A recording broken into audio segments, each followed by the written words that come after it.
지금 저희가 이제 오늘 준비한 내용은 두 가지 세션으로 인벤터 팁과 그다음에 그동안 저희가 다루지 않았었던 아이로직에 대해서 두 개의 그 컨텐츠로 저희가 준비를 했습니다.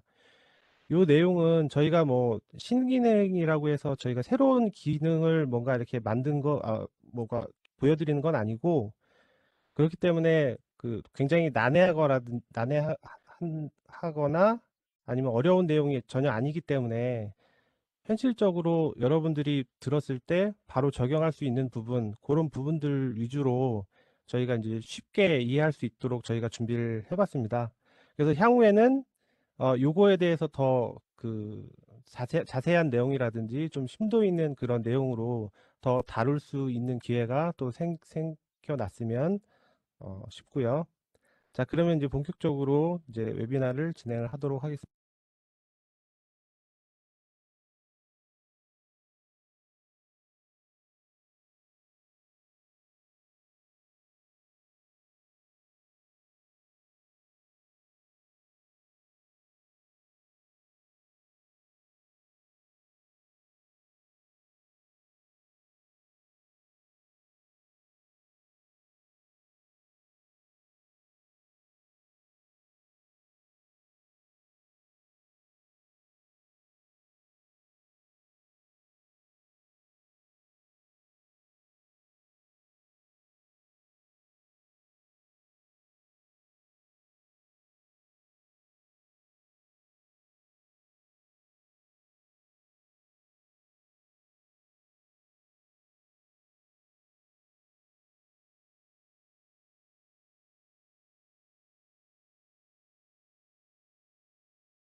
지금까지 안 하셨던 거 아니에요? 어, 예, 뭐 처음에 저기 음소거를 제가 해제를 하고 시작했는데 중간에 이제 조작하다가 어, 아니요, 초반에는 들렸다고 말씀하셨기 때문에. 자, 그러면은 이게 좀 라이브로 하다 보니까 이런 오류가 좀 있는데, 여기 탐색 막대 그 기능 설명하는 쪽부터 계속 진행을 하도록 할게요. 지금 시간이 좀 지나긴 했는데 진행을 하도록 하겠습니다. 소리 이제 잘 들리시죠?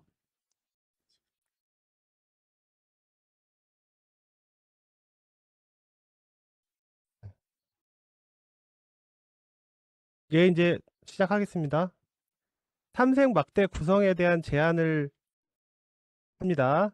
그래서 인벤터 화면을 보시면 뷰 큐브가 있고 그 아래쪽에 보시면 탐색 막대가 존재를 하는데 이 부분에 대해서 여러분들이 그 기본 설정에 그대로 사용을 하시는데 이 부분에 대해서 이제 투영이라든지 비주얼 스타일을 체크를 하시게 되면 조금 더 편의성을 좀 더 효과적으로 사용할 수 있기 때문에 그 말씀을 드렸고요. 자, 그 다음에 요것도 평상시에는 전부 다 뭐 신경을 딱히 쓰지 않으셔서 잘 모르시겠지만, 뭐 아시는 분들도 많이 있겠죠. 아시는 분들도 많이 아시겠지만, 검색기 막대 아이콘의 의미에 대해서 한번 정리하는 시간을 갖도록 하겠습니다. 아이콘을 보시면은 가시성이라든지 억제라든지, 그 다음에 작동이 가능하게 하지 않게 이렇게 만들어주는 아이콘들이 있고, 그 다음에 투명도 있고요. 그 다음에 이제 특이할 만한 내용들은 이제 가변이라든지 유연성, 그 다음에 접촉 세트, 그 다음에 파생 등등이 있을 수 있는데, 가변의 경우는 옵션으로도 제어가 할 수 있습니다. 그래서 후반부에 옵션에 대한 그런 부분이 또 소개가 될 거고요. 조립품에서 부품을 새로 작성했을 때 우리가 이제 모서리나 면이 참조될 때 자동으로 이제 표시가 되는 그런 아이콘이고 뭐 탑다운 설계라든지 뭐 하향식 설계를 할 때 이 가변 설정이 들어가게 되어 있습니다. 그 다음에 유연성 같은 경우는 하위 조립품을 자유롭게 컨트롤하기 위해서 사용자가 직접 적용을 시켜주는 그런 방법이고요. 그리고 접촉 세트는 각각의 구성류들의 간섭을 방지할 수 있도록 해주는 하나의 그 구속 조건이라고 보시면 되겠고요. 그 다음에 파생의 경우는 여러분들이 뭐 탑다운 설계를 하거나 모델을 단순화시켰을 때 볼 수 있는 그런 아이콘들입니다. 그래서 뭐 억제를 한다든지 끊기를 한다든지 뭐 그런 방법을 사용할 수 있습니다. 나중에 기회가 더 된다라고 하면 가변성이라든지 유연성, 그다음에 이런 파생 이런 내용들도 충분히 여러분들께 좋은 정보를 전달해 드릴 수 있는 그런 기회가 아마 있으실 겁니다. 그래서 지금 오늘 같은 경우는 그냥 아이콘의 뭐 의미만 전달을 해드렸는데 향후에는 더 많은 내용들을 전달을 해드리도록 하겠습니다.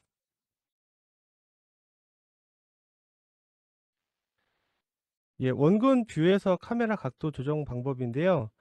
이것도 하나의 팁으로 이제 보시면 되는데,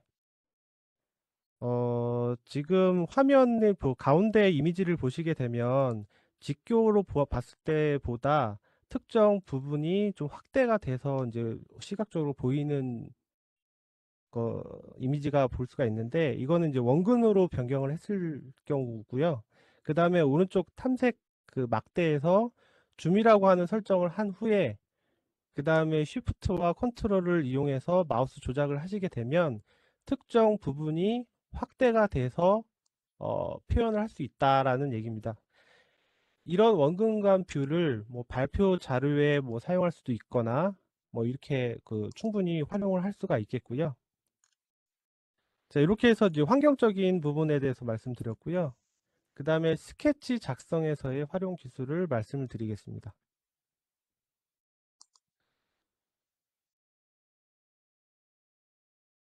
자, 제가 지금 저기 음소거가 지금 되어 있지 않고 지금 저는 문제가 없는데 혹시 소리가 안 들리신 분이 뭐 있다라고 했는데 소리가 잘 들리시죠? 아, 예, 잘 들린다고 합니다. 자, 그 다음에 이제 매개 변수 관리 쪽에 말씀을 드리겠습니다. 제가 변수 쪽에 기법을 하나를 소개해 드리려고 하는데 그 전에 일단 기본적인 항목에 대해서 좀 살펴본 다음에 그 다음에 본론으로 들어가려고 합니다. 매개 변수는 사실은 많은 사용자들이 활용을 잘 안 하는 방법이기도 합니다. 사실은 이 파라메트릭한 3D를 정말 제대로 잘 사용을 하기 위해서는 이런 설계 기법들을 제대로 사용을 하셔야 활용을 하셔야지만 조금 더 강점을 살려서 사용할 수 있을 텐데요. 가령 예를 들면 설계 변수 설계를 한다든지 이 변수를 이용해서 i 파트를 구성한다든지 그 다음에 후반부에 세션이 있는데 그 세션에 소개되는 아이 로직이라든지 이런 것들을 확장해서 사용할 수 있기 때문에 상당히 효율적으로 쓸 수가 있겠고요. 그 다음에 이제 매개 변수의 종류를 한번 살펴보면 일단 모형 매개 변수가 있고요. 그 다음에 사용자 변수, 그 다음에 참조 매개 변수, 그리고 추가적으로 더 뭐 많이 활용은 하진 않지만 추가적으로 더 보면 외부 참조 매개 변수라는 항목도 있습니다. 조금 더 디파인 하자면 모형 변수 같은 경우는 스케치에서 우리가 기입을 할 때 D0부터 D1, D2 이런 식으로 순차적으로 아이디가 생성이 된다라고 하는 게 모형 변수고요. 그 다음에 사용자 매개 변수는 설계 정보를 모형의 변수와 연관지어서, 그러니까 즉 뭐 앞서서 말씀드렸던 변수 설계라든지 뭐 탑다운 설계라든지 이런 것들을 응용하고 싶을 때 이제 넣는 방법입니다. 그리고 이제 제가 하나 소개드릴 참조 매개 변수는 혹은 뭐 이제 참조 치수라고 얘기하기도 하고요. 연계 치수라고도 합니다. 그래서 뭐 도면에 보시면 괄호가 들어가 있는 치수가 그런 대표적인 예인데요. 외부 참조 매개 변수는 다른 엑셀 파일이라든지 다른 파일에 특정 변수를 링크를 걸어서 사용하는 방식이라고 볼 수가 있겠습니다. 자, 그러면 이제 기본적인 거는 얘기를 들었으니 이제 제가 하나 제안 드리는 거는 요거는 이제 참조 변수와 링크를 활용해서 패턴에 적용한 하나의 사례를 말씀을 드리는 겁니다. 지금 보시면은 플레이트 하나와 하나의 뭐 이게 이제 볼트처럼 생긴 그 부품인데 이 부품을 패턴을 했을 때 패턴 편집에 보시면은 이제 가로가 80, 그 다음에 세로가 60으로 이제 적용이 되어 있는 상태입니다. 그래서 이제 이렇게 해서 거리값을 입력을 하시게 되면 나중에 플레이트의 가로가 변경이 됐을 때 업데이트를 하게 되면 이렇게 어긋나는, 업데이트가 다 되지 않는 그런 상황이 발생을 하는데요. 이거를 업데이트가 올바르게 되도록 활용하는 방법입니다. 먼저 플레이트에 생성했던 스케치에 80이라고 하는 그 참조 치수와 60 참조 치수를 추가해서 넣습니다. 보통 이렇게 추가를 해서 넣게 되면 구속 조건에 이제 중복이 되기 때문에 이제 에러창은 아니고 이제 확인창이 오픈이 되게 되어 있고요. 승인 버튼을 눌러서 진행을 하시게 되면 그대로 이렇게 참조 치수가 만들어지게 되고요. 이 내용은 바로 이제 파트의 참조 매개 변수로 자동으로 들어가게 되어 있습니다. 지금 검정색으로 블링크 되어 있는 건 손을 못 대는 상태인데 이렇게 가로 세로라고 내가 이름을 원래 이제 D0부터 쭉 넘버링 아이디가 생성이 되기 때문에 그거는 이제 한글로 제가 알아보기 편하게 변경을 했고요. 그래서 이 내용들을 가지고 조립품을 작성을 할 때 이 파트, 플레이트란 파트를 링크로 가져옵니다. 가져올 때 보시면 참조 매개 변수의 가로, 세로 값을 이렇게 체크해서 가져오게 되어 있고요. 그래서 최종적으로 조립품에서 패턴을 진행하실 때 가로 값, 세로 값이 아닌 제가 이름을 부여한 가로 참조 치수, 그 다음에 세로 참조 치수가 이제 들어가게 됩니다. 저기 보시는 바와 같이 이제 매개 변수 나열이라고 하는 그런 항목을 누르시게 되면 저렇게 항목이 보이고 자동으로 이제 들어가게 되어 있습니다. 이런 식으로 링크를 활용하지 않게 되면 가로라는 말, 세로라는 말 자체를 얘가 이제 인식을 못하기 때문에 붉은색으로 이제 아마 뜨게 될 겁니다. 그래서 저런 식으로 검정색으로 텍스트가 적혀야지만 이게 인식이 돼서 적용이 된다라고 보시면 되겠습니다. 이게 굉장히 간단한 거기 때문에 여러분들도 충분히 해보실 수 있지 않을까 생각이 듭니다. 자, 그 다음에 그래픽 슬라이스 관련된 내용인데요. 여러분들이 이제 스케치를 하시거나 뭐 설계 변경을 뭐 이렇게 하실 때 도면에 보시면 F7번을 간혹가다 누르실 거예요. 그 클릭을 하시게 되면 거기에 단면 뷰가 일단 기본 값으로 이제 나오게 되는데 이거를 이제 텍스처를 변경해서 나만의 어떤 섹션을 보고 싶다, 그래픽을 보고 싶다 했을 때는 이런 방법을 사용을 했었습니다.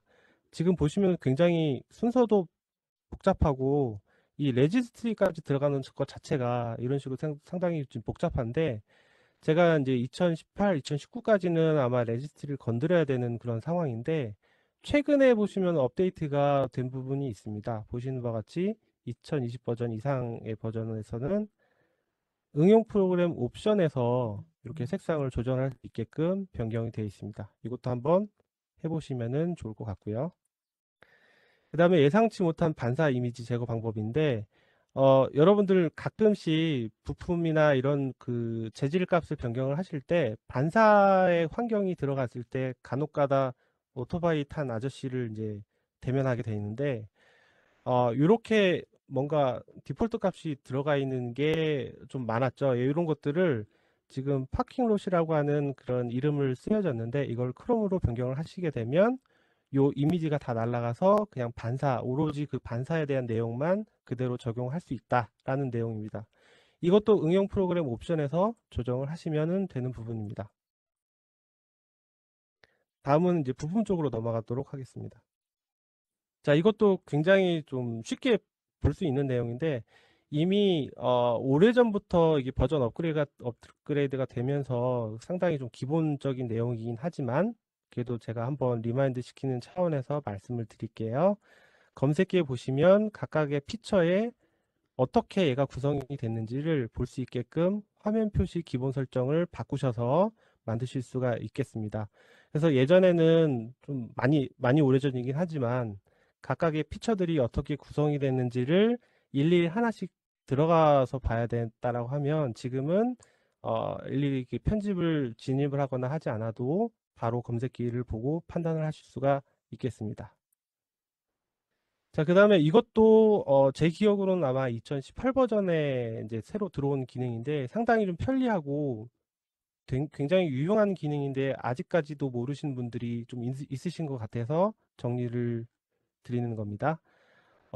검색기 화면에 위쪽에 돋보기 아이콘을 누르시게 되면 오래된 구성 요소, 이제 말을 좀 어렵게 해서 그렇지 이거는 이제 업데이트가 될 대상이 하위 구조에 있다라고 하면 저렇게 번개 표시가 생성이 되고 이거는 이제 도면도 마찬가지예요. 예, 저런 식으로 이제 업데이트 할 항목만 리스트업이 된다는 얘기고요. 그리고 가운데 물음표 같은 경우는 해석되지 않은 파일, 내가 의도를 했건 의도를 하지 않았건 뭐 파일명이 변경이 됐거나 하게 되면 그 부분만 뭐 대표적으로 콘텐츠 센터 같은 경우 이런 것들은 뭐 프로젝트를 다르게 쓰거나 이렇게 하게 되면 이렇게 뭐 건너뛰기 링크가 해석되지 않다라고 이제 많이 뜨죠. 예, 그런 내용들을 한꺼번에 서칭하는 그런 기능이고요.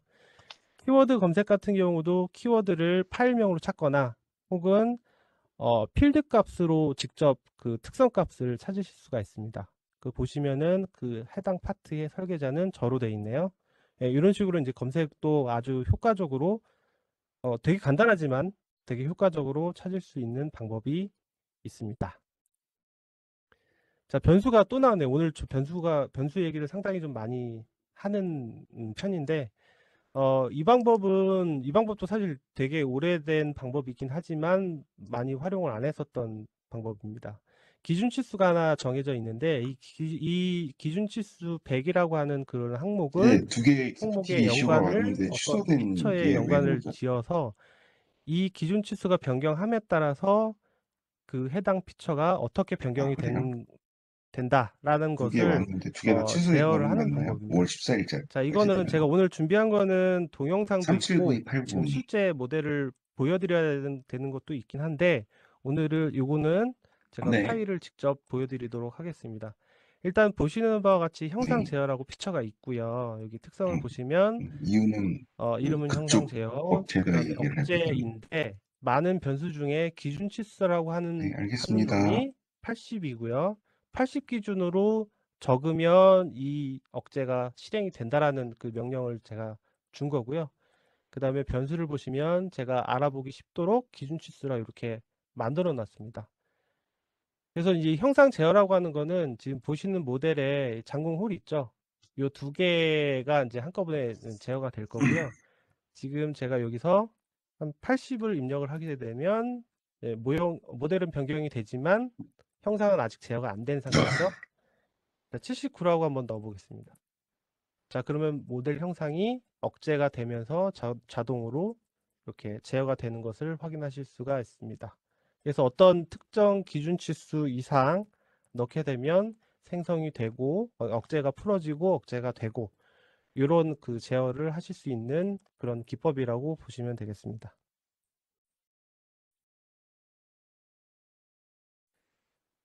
자, 다음입니다. 다음 특성값의 표현식에 대해서 좀 말씀을 드리는데요. 저희가 신규 부품을 작성을 하거나 현장에서 가공을 하거나 이런 것들을 이제 현장 작업자가 이 모델에 대한 사이즈라든지 이런 것들을 판단해야 되는 경우가 있습니다.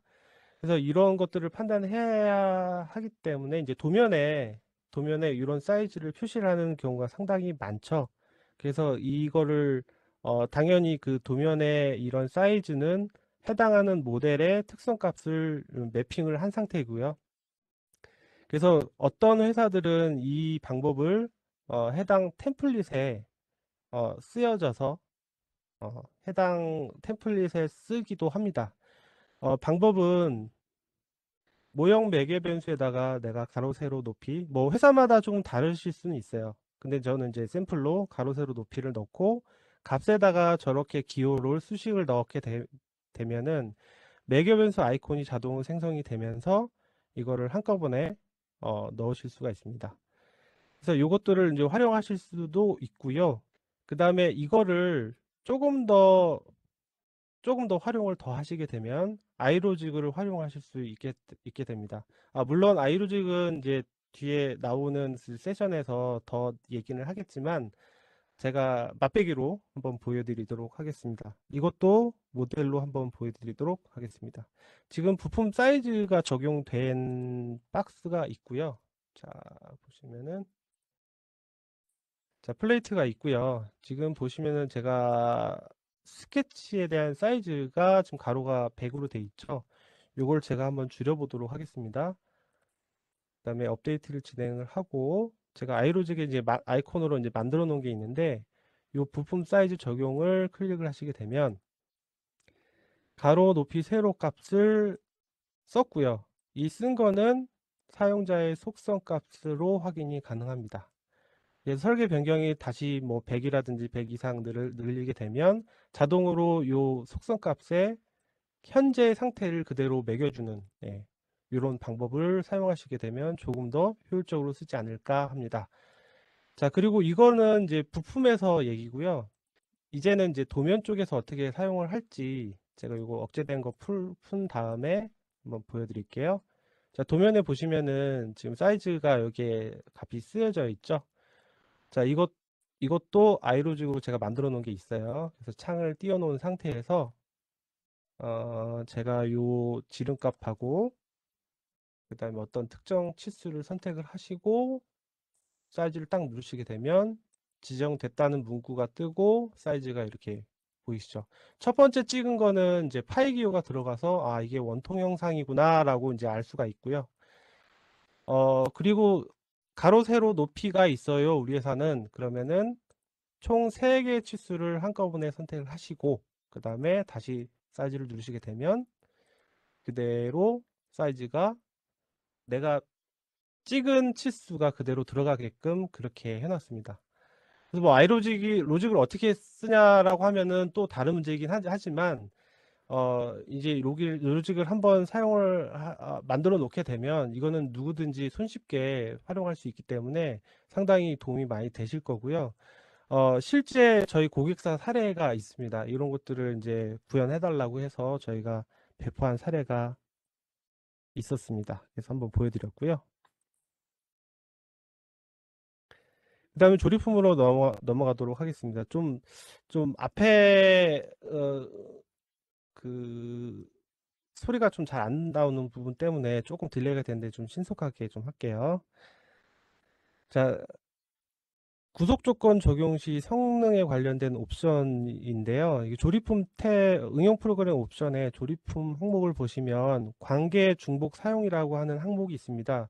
별로 눈여겨 보시지 않으셔서 저런 게 있었나 싶기도 한데 저거를 체크를 하고 안 하고의 차이는 지금 보시다시피 파란색 아이콘이 보이고 안 보이고의 차이라고 보시면 됩니다. 저거를 체킹을 했을 때는 파란색 마크가 찍히고요. 체크를 안 하면 아무것도 표시가 안 됩니다.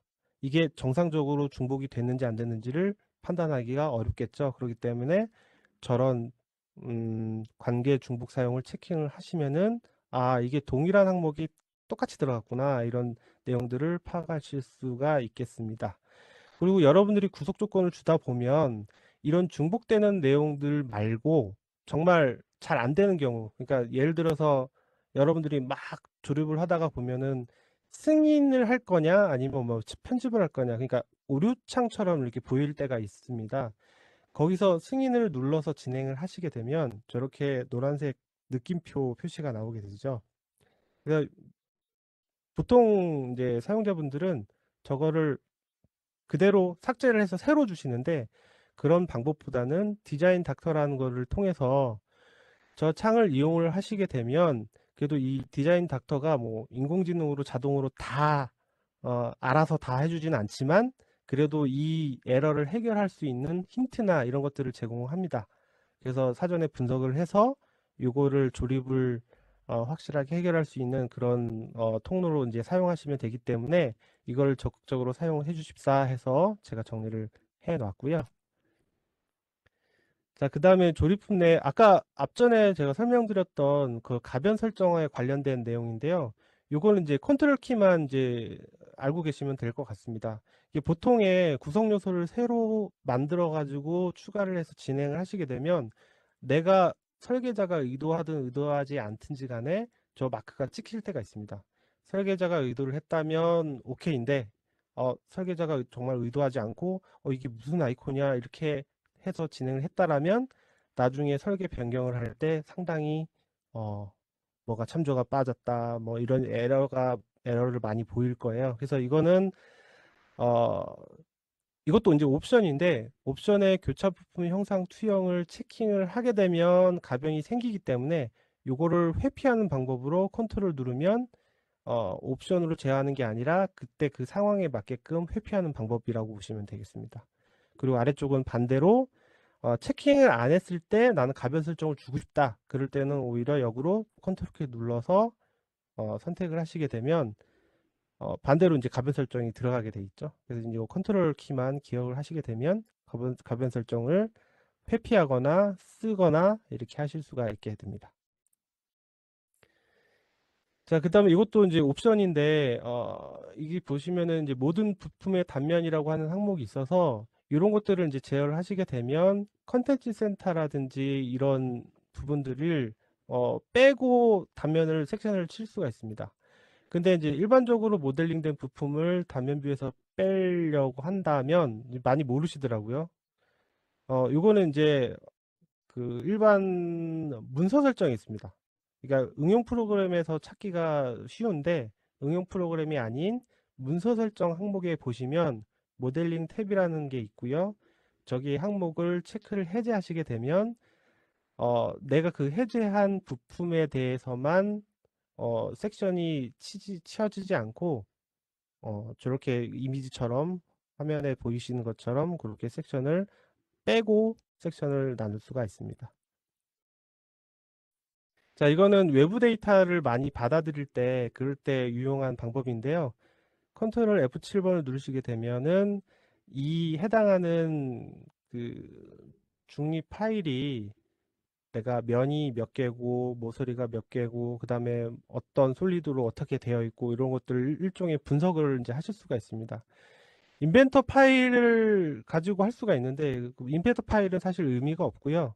우리가 외부에서 받아온 데이터를 분석하는 용도로 이런 것들을 활용하시게 되면 일종의 힌트라든지 이런 정보들을 얻으실 수가 있게 됩니다.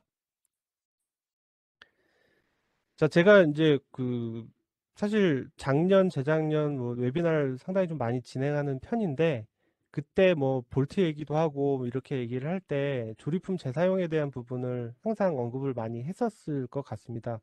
여러분들도 항상 이렇게 재사용한 부분 때문에 상당히 좀 많이 애로사항이 있으실 텐데 기존 데이터를 새로 신규로 모든 데이터를 다 만들지 않고요. 웬만한 그 장비 회사들이나 이런 부분들에 대해서는 일부 파일을 재사용하는 경우가 상당히 많죠. 이럴 때 우리가 할 수 있는 게 디자인 어시스턴트 혹은 아이로직 설계 복사입니다. 이 두 가지 방법조차 모르신다고 하면은 상당히 좀 난감한데, 디자인 어시스턴트 같은 경우는 이제 그 시작의 모든 프로그램 들어가셔서 메뉴를 확인하실 수 있는데, 이 방법은 일일이 하나씩 해야 되기 때문에 좀 불편함이 있습니다.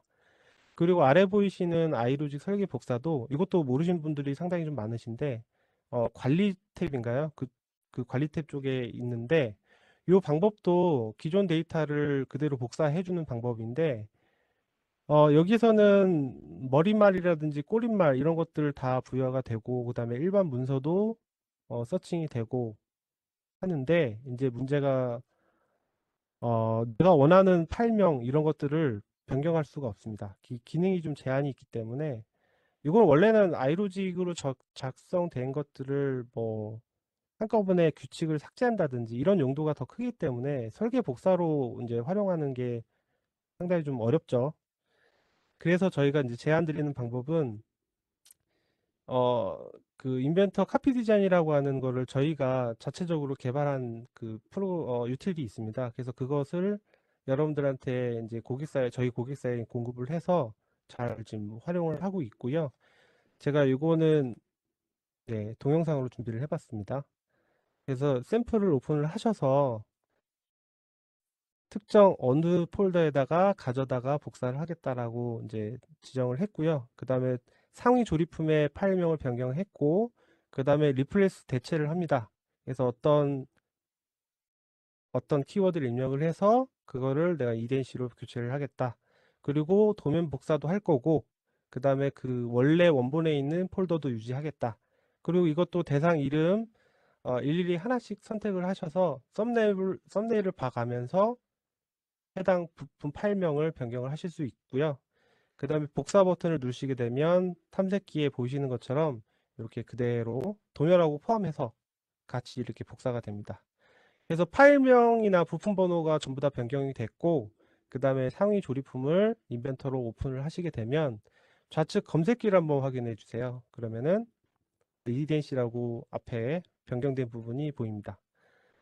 보통 여러분들은 이제 윈도우 탐색기 가지고 막 이렇게 작업하시는 분들도 있으실 텐데, 그렇게 되면 링크가 다 깨지죠. 그래서 그런 분들도 뒷부분에 제가 하나 뭐 한 가지 더 소개해 드릴 게 있긴 한데, 그건 뒷부분에 말씀드릴게요.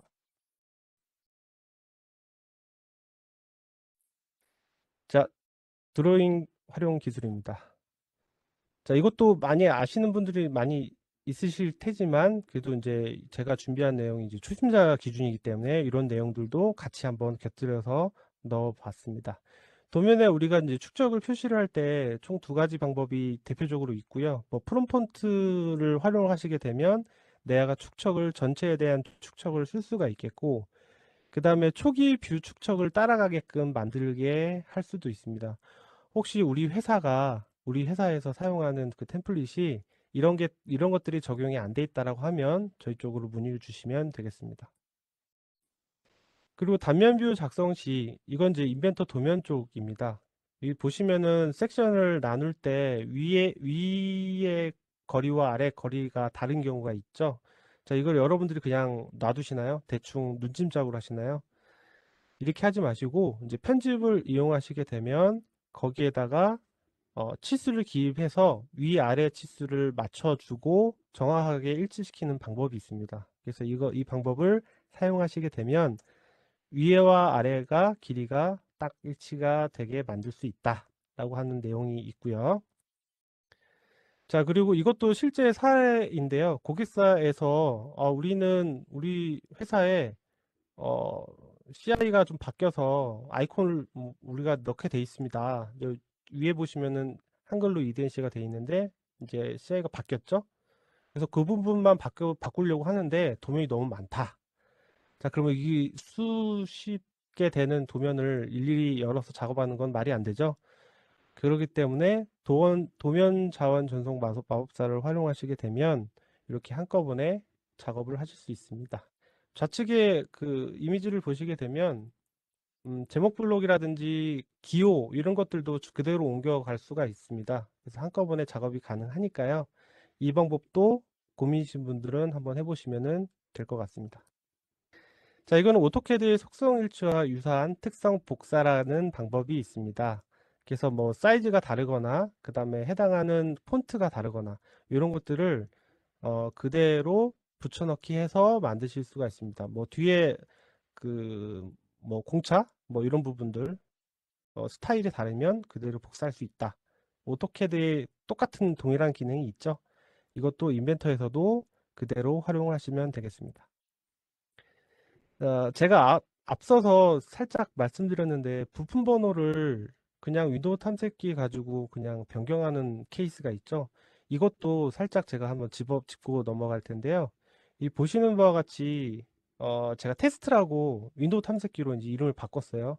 그러면 도면에는 드로잉 넘버 같은 경우는 보통 부품 번호를 매핑이 되어 있기 때문에 도면 번호가 그대로 쓰여지게 됩니다. 원래 테스트라고 들어가야 되는데 그대로 쓰여지게 되겠죠. 그래서 오류가 나는 경우가 종종 있다라고 합니다. 근데 사실 저희가 이거 권장하는 방법은 아닙니다. 권장하는 방법은 아니지만 굳이 윈도우 탐색기를 굳이 쓰셔야겠다라고 하면 우리 작업 프로세스상 그렇게밖에 안 된다라고 하시면은 이렇게 로직 한 줄 넣으시면 됩니다.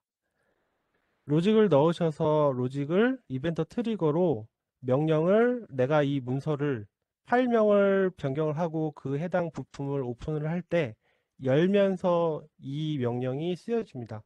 부품 번호는 파일명을 따라가라 이런 명령을 한 줄만 넣어 주시게 되면 그대로 부품 번호가 자동으로 내가 변경된 이름을 그대로 쓰여질 겁니다. 아까 제가 설명 못 드렸는데 아까 그 설계복사 관련된 제가 유틸도 소개시켜 드리고 했는데 가장 좋은 방법은 사실은 볼트를 쓰시는 방법이 있긴 합니다. 예, 그거는 이제 또 얘기하면은 또 너무 길어지니까 이건 나중에 제가 다시 한번 기회를 만들어서 말씀을 드리도록 하겠습니다. 자, 마지막인데요. 시간이 좀 많이 지났네요. 얘기하다 보니까.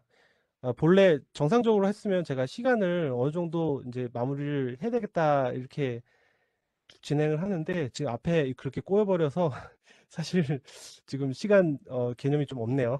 예. 앱스토어인데요. 앱스토어는 맞춤형 유틸리티 앱으로 전 세계 글로벌하게 개발사가 실제 그 유틸을 만들어서 게시하는 그런 사이트라고 보시면 됩니다.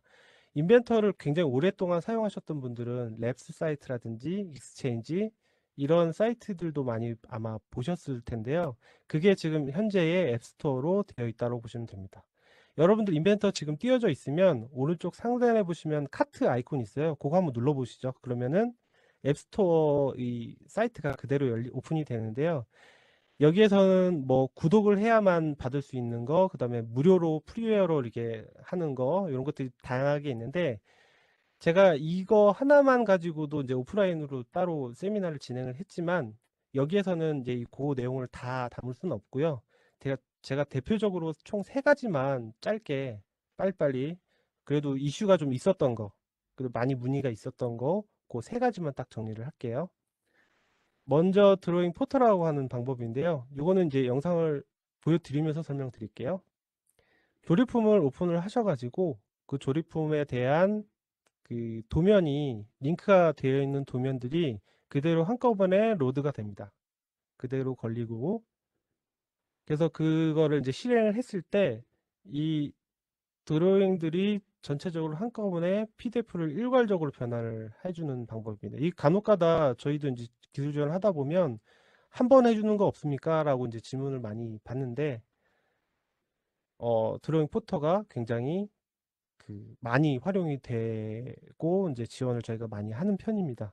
그래서 한꺼번에 PDF를 변화할 수가 있고 한 번에 오토캐드 DWG 오토캐드 DWG도 작업 스케줄러라든지 이런 것들이 방법이 있긴 하지만 이게 100%가 아니더라고요. 예, 그렇기 때문에 포털을 활용하게 되면 만족할 만한 그런 데이터를 보실 수가 있습니다. 그리고 뭐 스텝 파일이라든지 이런 파일들도 한 번에 만드실 수 있는 방법이 같이 들어가 있습니다. 다행히 무료 버전입니다. 이거는. 그리고 스레드 모델러라고 하는 건데 여러분들 아직도 이런 탭 그러니까 인벤터 같은 경우는 이런 탭을 이게 성능에 영향을 주기 때문에 이걸 모델링을 직접 하지는 않거든요. 근데 간혹가다 이 모델링을 진짜로 해야 된다라고 하는 분들이 간혹가다 있으십니다. 그래서 그 분들한테는 이 UT를 가이드를 해드리는데, 자 보시면은 지금 이미지로 지금 매핑되어 있는 상태죠. 보통 이렇게 활용을 하는데, 자 이 UT를 활용하실 경우에는 실제로 모델링이 그냥 한 방에 됩니다. 보시는 바와 같이. 예, 이것도 지금 무료로 이제 게시되어 있는 항목이기 때문에 이것도 활용을 해주시면은 상당히 도움이 되실 것 같습니다. 마지막입니다. 이거는 이제 피처를 생성해주는, 이것도 동영상을 틀어서 보여드리면서 설명드릴게요.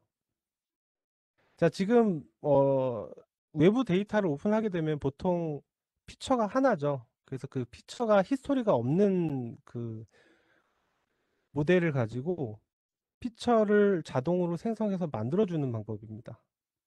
자동으로 뭐 돌출도 시키고 구멍도 만들고 그 다음에 필렛도 주고 뭐 이렇게 자동으로 이렇게 쫙 만들어주는 그런 방법이 있기 때문에 이것도 활용을 하시면은 어떨까 해서 제가 올려놔 봤습니다. 자, 이거는 앞에 소개한 두 개는 무료 버전인데, 지금 이거는 구독 앱이라고 해서 현재 제품을 구매하셨거나 이런 분들은 아마 로그인을 해서 그 로그인 정보를 얘가 판단을 할 거예요. 그래서 구매했는지 안 했는지 그거를 판단을 해서 요거를 이제 다운로드 받을 수 있게끔 그렇게 아마 될 겁니다. 자, 제가 준비한 거는 딱 여기까지고요. 자, 그러면 제가 앞에 처음에 공지한 대로 제가 이제 퀴즈를 내야 되겠죠? 네. 아직 퀴즈는 퀴즈의 EDNCS 고객사에서 무료로 공부하고 있는 유틸리티는 여기까지만 냈고요. 보기가 있습니다. 자, 보기를 드릴 테니까 지금 현재 채팅창으로 바로 올려주시고, 그 다음에 저장 위치 보시면 모두라고 되어 있는 거 확인하시고요. 그리고 뭐 사지선답인데 1번, 2번 이렇게 따로따로 이제 올리시면은, 예, 그거는 저희가 빼겠습니다. 설명을 잘 들으셨다라고 하면 바로 맞출 수 있는 답이고요. 그렇게 쓰지 말라고 했는데 계속 그렇게 쓰시네. 풀로 쓰셔야 됩니다. 풀로. 전체를 써주세요. 전체.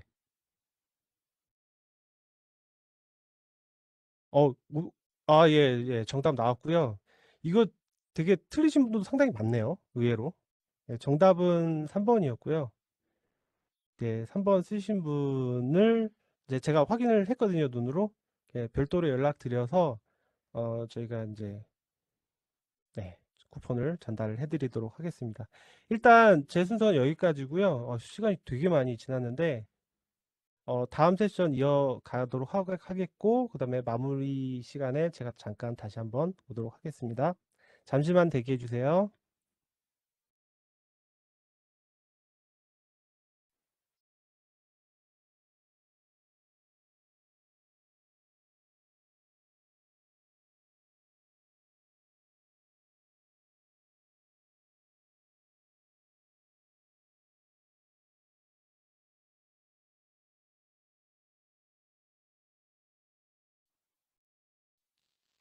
네, 안녕하세요. 저는 다우데이터 기술팀에 근무하고 있는 서다입니다. 앞서서 서현은 부장님이 되게 인벤터에 관련된 너무 중요하고 그리고 알고 있으면 너무 업무에 도움이 되실 만한 팁들을 되게 많이 설명해 주셨어요. 저는 실무에 바로 적용하는 인벤터 아이로직이라는 주제로 오늘 한번 진행을 해볼 건데요. 아까 앞서 설명을 드렸다시피 아이로직이라는 건 저희가 인벤터 내에서 자동화 설계를 할 수 있는 하나의 구성 모듈이라고 보시면 되세요. 그래서 아이로직을 어떻게 사용을 하고 어떻게 적용하면 될지 조금 간단한 예제를 통해서 한번 설명을 드릴 거고요. 아시는 분들도 계시겠지만 아이로직이란 무엇일지 아직 잘 모르시는 분들도 있으실 거예요. 아이로직은 저희가 오토데스크에서 2008년 로직 매트릭스와 규칙 기반 설계 자동화 솔루션을 인수를 했고요. 2011년에 정식으로 인벤터에 들어오게 되었습니다. 그래서 지금 한 10년 정도 릴리즈돼서 업그레이드가 되면서 더 많은 기능들과 더 좋은 기능들이 같이 포함이 되어 있고요.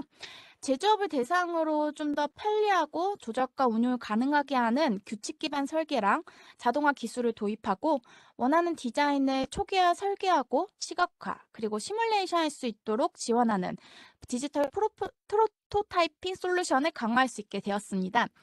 그러면 이제 자동화 설계가 무엇이고 그리고 아이로직은 다른 API 개발과는 어떻게 다르고 어떤 장점이 있는지 좀 알아보도록 하겠는데요. 먼저 디자인 오토메이션이란 무엇이냐? 제품의 제작 방침을 결정하고 그 방침에서부터 제작까지 시스템을 자동화하는 것을 의미를 합니다. 이런 설계 자동화를 위해서는 보통은 API 개발을 많이 하셨고요. 또는 아이로직의 기능을 이용해서 설계 자동화를 구현할 수가 있는데요.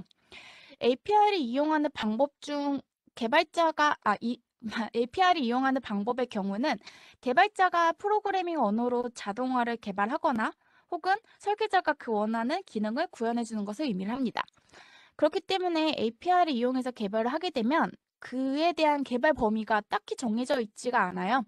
그래서 높은 개발 비용이랑 시간이 들 수가 있고요. 그렇기 때문에 저희 이제 설계자들이 접근하는 것보다는 이제 전문가만이 접근이 가능하게 됩니다. 그 말은 즉슨 저희가 코딩을 할 수 있는 개발자만이 가능하다는 거죠. 그리고 개발자가 개발을 하기 때문에 개발 비용도 좀 많이 들 수가 있고요. 수정이나 변경 또는 버전 업그레이드 시 비용이 추가적으로 발생을 할 수가 있습니다. 반면에 인벤터의 경우 아이로직 기능을 이용하기 때문에 인벤터 안에 아이로직 내장되어 있는 기능을 사용해서 적용을 하실 수가 있고요. 그렇기 때문에 저 같은 프로그래머가 아니더라도 쉽게 접근해가지고 개발을 하실 수가 있습니다. 그렇기 때문에 인벤터가 버전이 올라가는 거에 따라서 추가 개발에 대한 비용 부담이 없을 거고 그리고 뭐 캐드 내 범위에서 개발이 가능하기 때문에 조금 더 이해가 쉽겠죠. 그래서 아이로직은 어떤 특징을 가지고 있을까요? 첫 번째로는 프로그래밍 경험이나 지식이 없는 분들도 사용할 수 있게끔 구성이 되어 있고요. 인벤터에서 매개 변수를 활용하여 설계를 하셨다면 그 매개 변수를 이용하여 아이로직과 연동을 할 수가 있습니다. 세 번째로는 인벤터 아이로직 내에 있는 규칙을 카탈로그별로 구성을 해놨기 때문에 손쉽게 꺼내서 사용하실 수가 있고요. 마지막으로는 도면, 모델링, 조립품, 프레임 등 인벤터에서 작업하신 모든 데이터를 아이로직 기능을 이용하시면 설계 자동화를 구현을 할 수가 있습니다. 먼저 아이로직을 이용하기 위해서는 매개 변수에 대한 개념을 좀 이해를 하셔야 되는데요.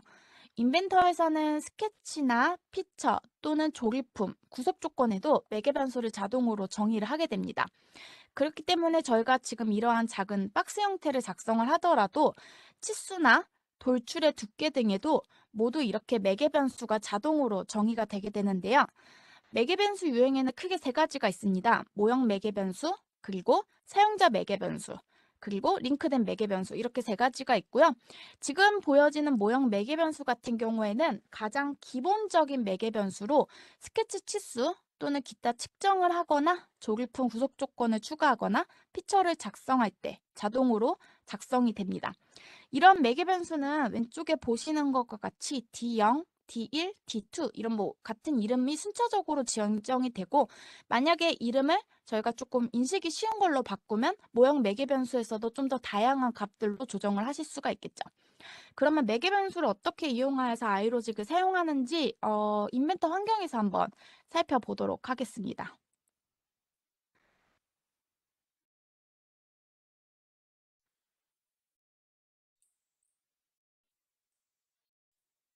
저희가 아까 전에 그 박스 형태를 보시는 것 같이 저희가 스케치나 돌출 작업을 하더라도 모든 저희가 변수가 작성이 되게 되는데요.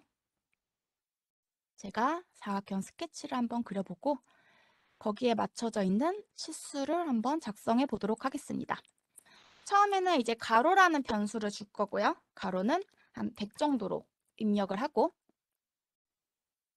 세로는 약 50 정도로 입력을 해보도록 하겠습니다. 그리고 돌출 값을 입력을 할 건데요. 돌출은 높이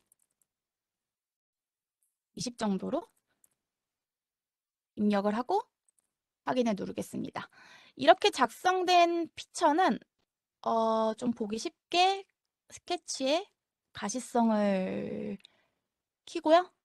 스케치에서도 제가 방금 입력한 그 변수의 값들을 확인을 하기 위해서 오른쪽 버튼 클릭해서 치수 화면 표시를 표현식으로 변경하면 조금 더 이해하기가 쉬울 거예요. 그리고 변수 같은 경우는 상단에 있는 매개 변수로 들어가셔도 되시고 관리에 들어가시면 매개 변수가 있습니다.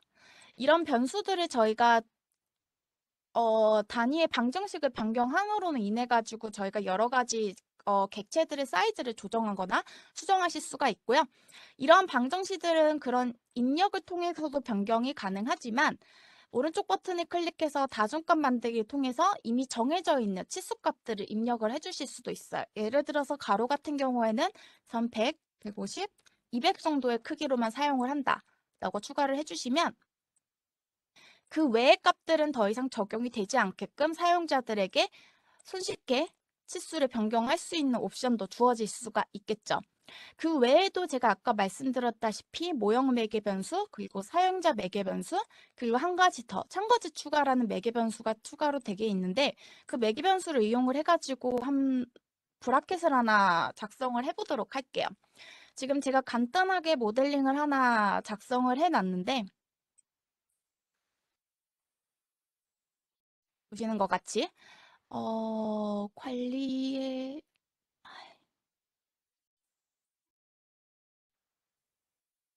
잠시만요. 관리 쪽에 제가 화면이 관리에 들어가서 매개 변수에서 사용자 매개 변수를 하나 추가해 보도록 하겠습니다. 이쪽에 보시면 제가 플랜지에 있는 홀과 그리고 베이스에 있는 홀 두 가지를 조정을 한번 해볼 건데요. 하단에 있는 사용자 매개 변수에서 텍스트 매개 변수를 추가한 후 홀이라는 타입을 입력을 할 거고요. 그리고 텍스트 매개 변수에서 다중값을 만들어 보도록 하겠습니다. 하나는 베이스에 입력되는 홀, 그리고 플랜지에 입력되는 홀, 그리고 두 가지 다 홀이 뚫렸으면 좋겠다라는 값들을 추가를 할 거고요.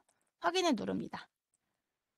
그리고 아이로직 창을 열 건데요. 아이로직 창은 2020 버전 이후부터는 플러스 버튼을 통해서 탭 표시를 하실 수가 있고요.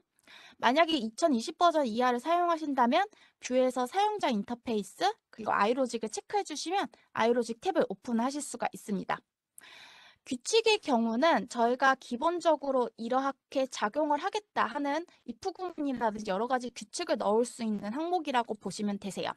여기서 간단한 규칙을 하나 추가를 해보겠습니다.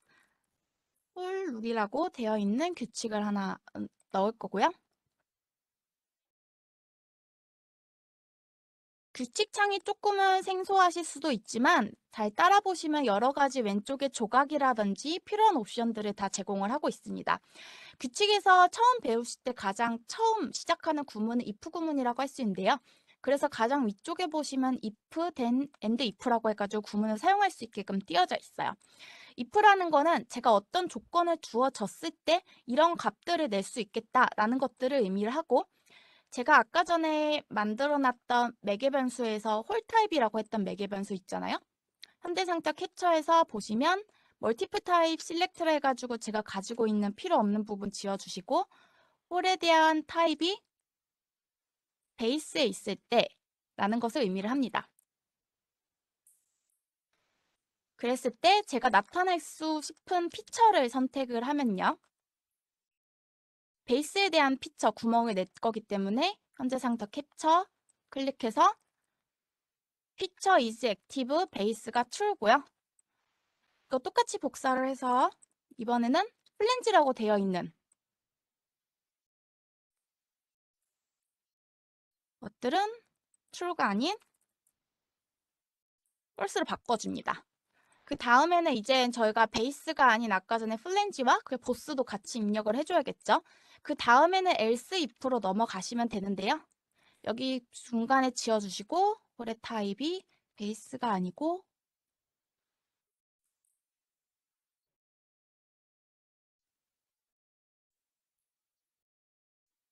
플랜지로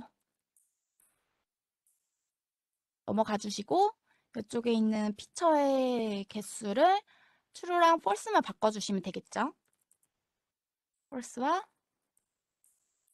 그리고 입력하실 때 영어가 자신이 없으시다 하더라도 간단한 구문들 이렇게 자동으로 완성이 되기 때문에 제가 이렇게 클릭만 해주셔도 입력이 들어갑니다. 마지막으로 이제는 else if 클릭해 주시고 복사해 주시고 보스 입력하시고 둘 다 모두 다 true라고 해주시면 이제 두 개 다 실행이 되는 케이스로 잡아주실 수가 있겠죠. 그 다음에 저장을 눌러주시고 아무런 구문에 문제가 없다면 이런 형식으로 초록 색깔로 표시가 될 겁니다. 그리고 실행을 눌러주신 다음에 이번에 이제 한번 변수를 변경을 한번 해볼게요. 아까 전처럼 그 관리에서 매개 변수로 한번 들어가 보시고요.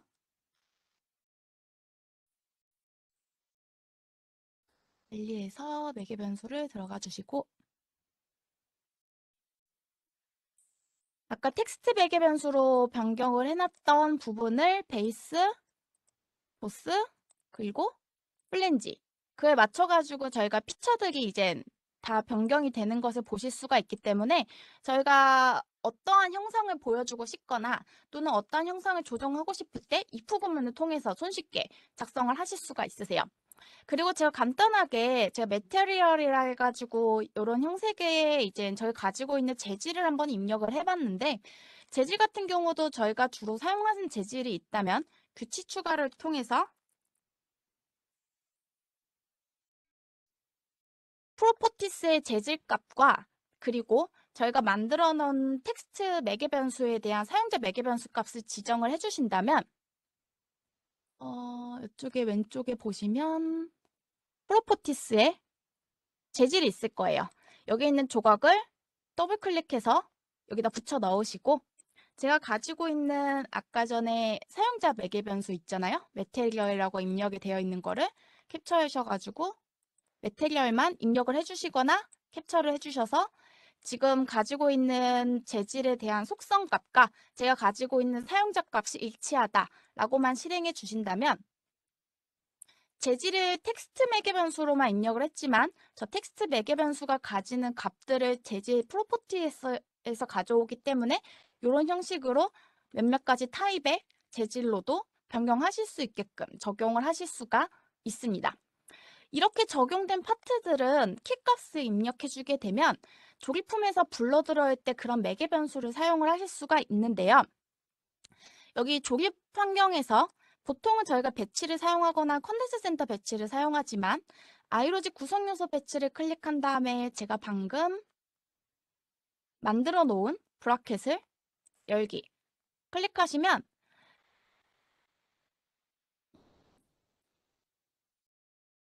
죄송합니다. 제가 그냥 파일을 열어버렸네요. 배치에서 구성 요소 배치 클릭한 다음에 브라켓에 파일을 열기를 클릭해서 배치를 해주게 되면 왜 이게 파일이 계속 조립품이 열리지? 배치를 해주게 되면 그 파일이 가지고 있는 아이로직의 형상도 함께 배치를 하실 수가 있어요. 그리고 좀 다양하게 여러 가지들로 적용을 해보자 한다면 오늘은 약간 시간이 없어서 양식에 대한 설명까지 다 드릴 수는 없을 것 같아요. 양식은 저희가 이제 유저 인터페이스를 만드는 형태라고 보시면 되시는데 여기 떴구나. 이런 형식으로 저희들이 이제 가져올 수가 있어요. 그럼 아까 전에 말했던 브라켓의 크기라든지 아니면 메테리얼 또는 챔퍼 값 혹은 여러 가지 값들을 조립품 상태에서 가져온 상태에서 조절해서 가져오실 수가 있기 때문에 다양한 값들에 대한 모델링을 만들어 놓은 게 아니라 유사한 형태들은 이렇게 한 가지의 파트로 만들어 놓고 꺼낼 때마다 사이즈를 조정한다든지 아니면 형태를 변경하는 작업들을 통해 가지고 구성 요소를 배치를 할 수가 있습니다. 그리고 저희가 양식이라는 거, 폼이라는 걸 만들어 놓게 되면 사용자가 좀 더 편하게 사용하실 수 있는 인터페이스를 구성한다고 보시면 되세요.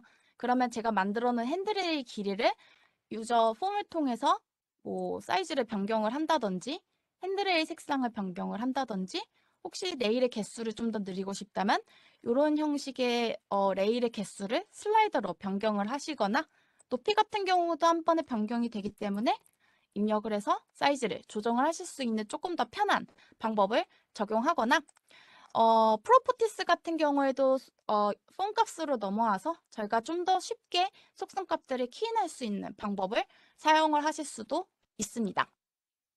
그리고 더 나아가 지금까진 단품으로 보여드렸지만 조립품도 마찬가지로 아이로직 구성을 이용해서 적용을 하실 수가 있으세요.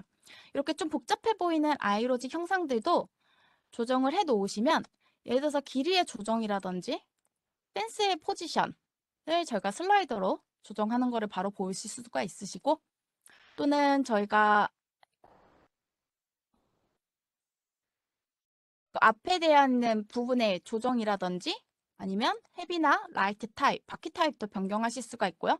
오프로든지 로더의 타입도 조립품을 통해 가지고 좀 여러 개 다양한 타입의 조립품도 만드실 수가 있겠죠. 사실 이제 이것 같은 경우에 전혀 개발자가 손에 대지 않아도 되는 영역의 부분인 거고 아까 제가 설명드렸던 규칙과 양식을 통해서 사이즈의 조정이라든지 변수값들을 간단하게 사실 지금은 간단해 보이시지 않으실지 모르겠지만 개념만 조금 이해하시면 아까 제가 설명했던 if 구문에 대해서 길이가 어떨 때 어떠한 객체들을 선택을 해서 보여질 건지 이런 것들을 찬찬히 적용해가지고 현업에서 사용하실 수가 있으실 거예요. 오늘은 교육이 아니라서 모든 정도에 대한 설명을 드릴 수는 없겠지만 아이로직 구문 같은 경우에는 인터넷도 되게 많이 접할 수 있으시기 때문에 그런 부분 좀 응용해서 현업에서 사용을 해주셨으면 좋겠고 오늘은 제가 여기까지 설명을 드리도록 하겠습니다. 그리고 저도 퀴즈를 하나 낼 건데요. 퀴즈도 정답을 한번 맞춰주시기 바랄게요.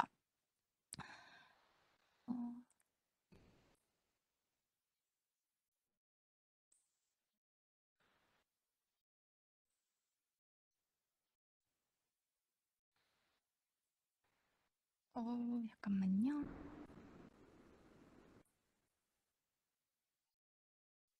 네. 오늘의 퀴즈도 마지막 퀴즈도 한번 맞춰주세요. 퀴즈 맞춰주신 분들은 아까 전 동일하게 치킨 기프티콘이 나가니까 꼭 퀴즈에 대한 정답과 번호와 그리고 정답을 같이 말씀해 주셔야 됩니다. 1번 이렇게 작성하시면 저희가 정답으로 처리를 안 할 테니까 1번 뭐, 2번 뭐 이런 형식으로 번호와 정답 같이 말씀해 주세요. 두 번째 문제. 인벤터에서 아이로직이 최초로 탑재되어서 들어오기 시작한 버전은 몇 버전일까요? 그럼 저희가 예를 들어서 뭐 1번 2021 뭐 이렇게 나오면 되겠죠? 그럼 정답 사지선 다 나갈게요. 1번 2008, 2번 2011, 3번 2014, 4번 2016. 정답이 나온 것 같네요. 정답은 2번 2011 버전입니다.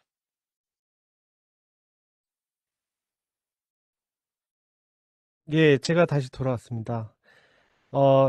약간의 좀 부연 설명을 살짝 드리자고 하면, 이제 마지막 후반부에 설명드렸었던 아이로직 같은 경우는, 일종의 자동 설계, 요런 것들을 이제 구현을 하실 수가 있는데, 이 아이로직은 이제 그 조립품 같은 경우는 전체적인 것들을 다 적용하기는 좀 어렵습니다. 그래서 아까 보셨던 샘플 같은 경우는 이제 구간별로 스트로크 구간, 혹은 뭐 이게 보여져야 되는지 아니면 히든 처리가 되는지 요런 정도만 이제 요런 정도만 응용을 하신다면 기존에 작업했었던 것보다 훨씬 더 좀 더 효율적으로 활용을 하실 수 있을 겁니다. 그리고 이제 아까 이제 샘플을 가지고 설명드렸던 거 그런 내용들도 전부 다 처음 접하시는 분들 혹은 이제 인벤터를 사용하셨던 분들도 바로 그 정도 수준은 이제 바로 조금만 이제 스터디를 하시면 활용할 수 있는 부분들이기 때문에 바로 도전을 해보시면 어떨까 해서 마련을 해봤습니다.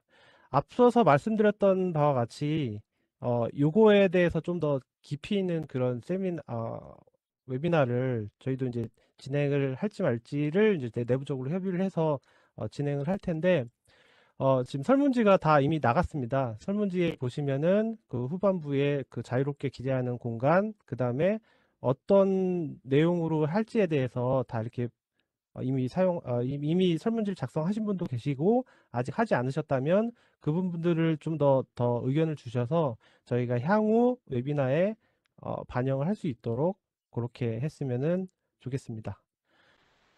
자, 어쨌든 이렇게 웨비나가 좀 초반부에 음성이 좀 잘 안 저희가 이제 나름 저희가 2중, 3중으로 지금 2중 체크를 하고 있는데, 그럼에도 불구하고 사실 이런 문제가 좀 나오네요. 참 신기하게도.